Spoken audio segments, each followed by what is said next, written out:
There's 2007 Finisher's Medal Newfoundland Provincial Marathon. There's a Newfoundland dog. 2008 Provincial Marathon Finisher's Medal. Never forget that one. Threw a temper tantrum at the finish line because I ran a 3:36 and was not happy with it. There's 2009, which was a very tough run. There's 2010, which was even tougher. And that brings us to today. There it is. Ha ha ha ha. 1, 2, 3, 4, 5. That's pretty neat, isn't it? Enough of that. Let's get the camera on me so I can talk to you a little bit about my run today. Oh my goodness. Oh! Here we go. Got my nightie on, getting ready for bed. Quite the day. Don't think I've ever entered a marathon not knowing if I would finish it. I kind of set the odds at, I would say 60% chance I would not have finished. And I even estimated 20% chance I would end up in an ambulance. Well, it didn't happen, amazingly. I completed the run, I survived, I finished it. I'm now the Iron Woman. You've probably heard of Ironmen, streaks. I've run 5 Newfoundland provincial marathons in a row. Second longest active streak among athletes. Legendary Newfoundland runner Joe Ryan has run 9 in a row. He's also run 25 out of the past 36 years. But it's kind of neat and exciting. Since I can't finish marathons fast, I can at least get out there and run them every year. A lot of great athletes have run 5 out of 6, for example. This sport takes its toll on your body. It wrecks your knees, your back. Saw good old Mac Hatfield out there volunteering, holding up the stop sign for the traffic today. He couldn't go. He's hurt. Peter Gammon, another kind of well-known Newfoundland marathoner, never misses a run. Well, he had to miss one last year because of an injury. These things happen. So I got myself to bed early. I had a good pass of supper kind of late afternoon, 3:30, 4 o'clock. In bed, 10:30, asleep. Thank you, sleeping pills. Then I was awakened a little earlier than I had hoped by a cat who's over there who wanted some attention. 3 a.m. I was hoping to sleep until 5, but it wasn't happening. 3 o'clock, the adrenaline was flowing. I was excited. I was ready to go. Get me out of this bed. Let's get some breakfast. So I had a nice, I was not in a rush. I always like to get up 3 hours before it runs, so I get a little breakfast in the system, go to the bathroom, you know, clean out the insides there. So I had the luxury of a little more time. Got myself out to the start of the marathon. Took a cab out there. It was still dark, 6 o'clock in the morning. Ran into some friends. It's kind of fun being a marathon maniac and being a bit of a celebrity. People know me. A lot of people traveled from out of town to come to run this one, and they picked a good day. It was the best weather, 17 degrees Celsius, sunny, windy as usual, but by far the nicest weather day for the past 5 years that I've run this. It's usually a lot colder. Usually there's drizzle and fog. Yeah. Ran into Alexis, a marathon maniac, who I believe ran marathon number 106 of his career. This guy actually fast walks marathon, and he does them in 4.5 hours. Incredible athlete. So I was ready to go. I was a little nervous, but I sensed it. I felt good. I had a good week. I was extra careful to make sure I didn't overstress myself. I canceled appointments. I said no to a lot of people that wanted to do things because I knew I got to get ready for this run. If I want to survive this run, I got to be in the best shape possible. And so off we went. The foot fell asleep again. That's been a bit of a... Actually, here's a cat. Can't have a Jennifer McCreath video without a hello from one of my cats. There's Dasher. He wants to be put down. There he is. Dasher could probably run a marathon faster than I could, but maybe some other time, right, Dash? Yeah, I don't know if it's the extra weight or the knee or the foot injury, but the foot likes to fall asleep again now. So that makes it kind of tough. Back pain. Took 4 Robaxa sets before the race, knowing that the back pain would be an issue, and it was.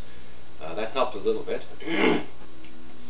I wanted to run 8-minute kilometers. I did the math. We got a 6-hour time limit. Heck, there's no way in hell I want to go down as having run more than 6 hours. No offense to those of you that run slow marathons, but to me, heck, I never thought. I said, the day I can't break 5 hours, the day I'll quit the sport. Well, I kept going. I didn't really anticipate gaining back the 75 pounds that I lost.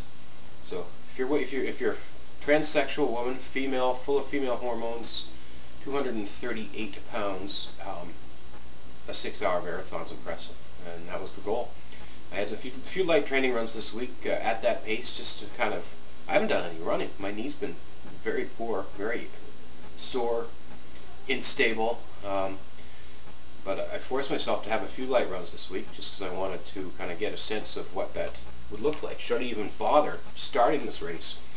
If I don't think I can keep that pace up, why bother start? You don't want to be pulled off the course. So I struggled the first 8 kilometers. I was sore, I was sluggish, I was in rough shape.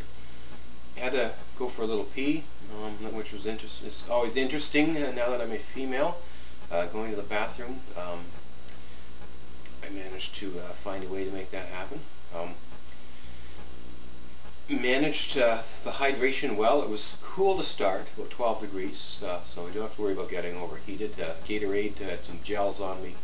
It's also the first time since 2007 I ran a marathon without my famous pink running skirt. I actually wore my Boston Marathon black shorts today, just for a change, I guess.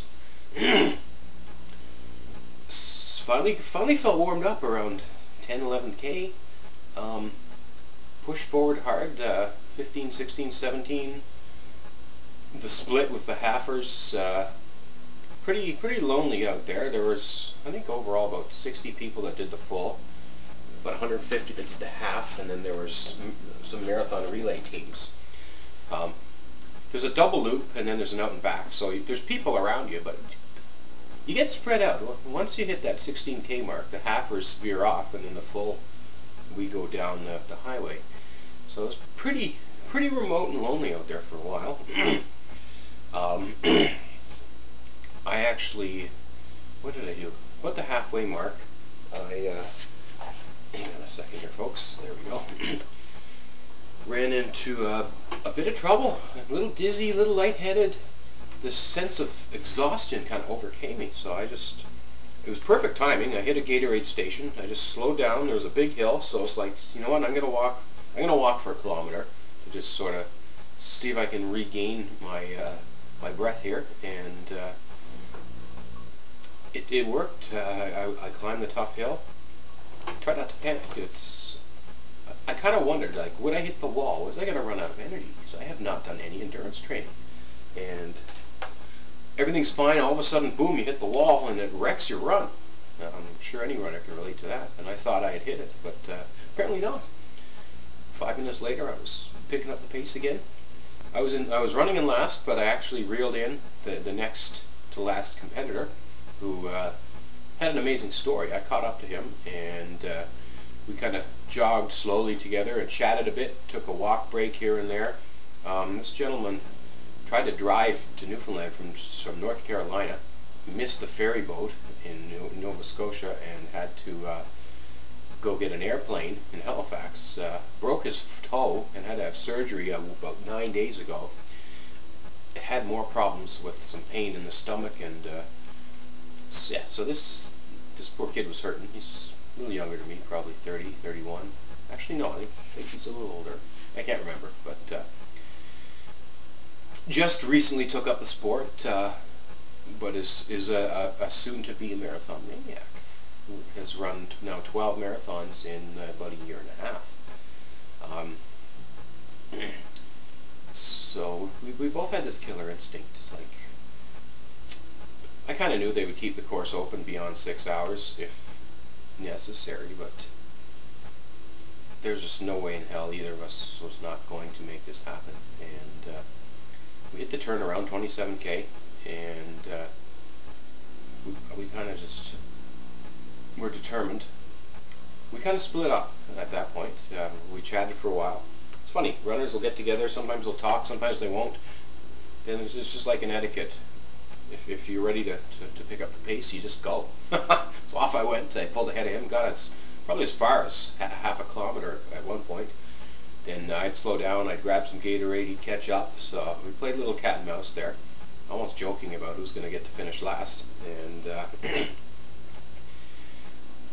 then the sun, by then it was 1 o'clock in the afternoon, so the sun was out, it was warm. I had to be careful not to have some sun issues there, dehydration. By then everything was just sore and painful, but I was fine. I was able to carry on, and it was a great sense of relief to see they only marked every 5K. So when I hit that 40K mark and looked at the watch and saw 5:39, I knew I would get in under 6 hours, and I did, 5:56. It's great to pull that off, and mission accomplished, and I felt good. I had to walk a kilometer over to the post-race reception and barbecue. I don't think I've ever looked forward to food. I remember earlier, it was around the 10K mark, I started thinking about this barbecue. It's like, we got to finish this run so we can get something to eat. We can't stop. We can't be carted out on an ambulance or anything like that. Strange way to get motivated, I guess, but it worked, and it was awesome. Caught up with everyone, new friends, old friends. A lot of respect, I think. People know me, they know my journey, they know that I used to be a pretty darn good runner at, gee, am I up to 12 minutes already? I used to be a pretty good runner. I ran a 3:16 and qualified for Boston 3 years ago, and when I tell people that, they're in shock, because I'm 238 pounds, and I got bad knees, and I'm a trans woman, so I got all these hormones, and people my size and shape just aren't supposed to run marathons, and that's why I love getting out there and proving people wrong. I don't care. I'm there. I'm doing it. There's no way I was not going to finish this run, and I survived. After the barbecue, it was still nice, sunny. I walked around the park where the marathon finished, fed some ducks, actually fed a swan eating out of my hand. Then I walked 7 kilometers home, and here we are. What else do people want to know about this race? My splits. I was doing 5-minute splits rather than quarter splits. 39, 40, 38. Then I kind of stopped keeping track. 2:49 on the front, 3:07 on the back. It's tougher on the back though, it's more hilly, so I guess you could say, other than when I slowed down and chatted with Scott there for a while, we kind of lost track of time, and I realized, okay, if you run 8-minute Ks, you're going to run about a 5:40 marathon, and I looked at my watch and said, whoa, we better pick up the pace here, but I was fine. I managed it perfectly. I couldn't be happier to run my 5th marathon of the year and my 30th of my career, and to do it here at home. I'm really happy, really excited. I'm hoping this will be a turning point for me in my life. It's been stressful a couple of weeks. Now it's like, okay, the pressure's off. We got Cape to Cabot again in 3 weeks.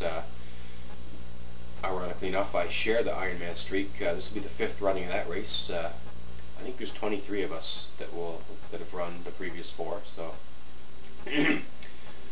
tradition. I like running new races, but I like going back to keep running the 3 that I've always run: Mississauga Marathon, Newfoundland Marathon, Cape to Cabot 20K here in Newfoundland. Try to keep running all 3 of those. It gives me some extra motivation. But beyond that, it's like, okay, I got 7 months now to get in shape. May is marathon season for me. That's when I like to go for my best. We got lots of time now to try to find a way to get in shape. Get back to Boston. That's the goal. Everyone wants to run the Boston Marathon.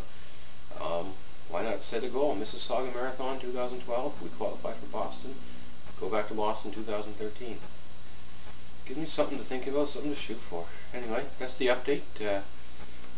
Thank you very much for watching. and have yourself a great day.